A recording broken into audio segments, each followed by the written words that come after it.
రాహుల్ గాంధీ రావాలి, హెలికాప్టర్ మాట్లాడాలి, ప్రత్యేక విమానం మాట్లాడాలి, 1000 కోట్లు పెట్టాలి, కేరళకు పంపించాలనే ఉద్దేశం తప్ప, పైసలు ఎక్కడ మూట చెప్పాలనే ఆలోచన తప్ప ఎక్కడ కూడా రైతుల పక్షాన్ని ఆలోచిస్తలేరు. గతంలో ఇదే రేవంత్ రెడ్డి 2 సార్లు కాదు 3 సార్లు ఇవ్వాలి రైతు బంధు అన్నాడు. ఇలా ఒక్కసారి ఇచ్చే దిక్కు లేదు. ఏమైంది? ఎక్కడికి పోతున్నాయి ఈ పైసలన్నీ? అందాల పోటీలకు పైసలు పోతున్నాయి. మెస్సీతో కాదు ఫుట్బాల్ ఆడుతుంది, ఇలా రైతులతో ఫుట్బాల్ ఆడుతాడు. పాత రోజులు వస్తాయన్నాడు, ఇంద్రమ రాజ్యం వస్తామన్నాడు.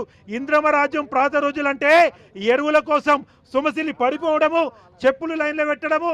ఇవాళ ఒక్కొక్క రైతు ఎరువుల కోసం 10 సార్లు వస్తాడు. ఇవాళ ఎక్కడ ఏ షాప్ ఉంటే ఆ షాప్లో ఇంత ఉద్దర దొరికేది. ఇవాళ ఆ పరిస్థితి కూడా లేదు. ఎక్కడో యాప్లో బుక్ చేసుకుంటే ఎక్కడికో పోవాలి, అక్కడికి పోతే నువ్వు రైతు బంధు ఇస్తలేవు, పైసలు పెట్టి ఎట్లా కొనుక్కోవాలి? పాత పరిచయం ఉన్న షాప్ అయితే ఉద్ధరిస్తాండే.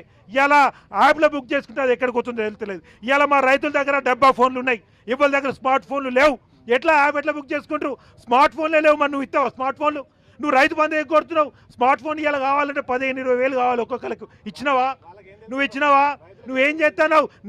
నీ మంత్రులకు నీ ఎమ్మెల్యేలకు హెలికాప్టర్లు కావాలి, రైతులకు మాత్రం యాప్లలో బుక్ చేసుకో.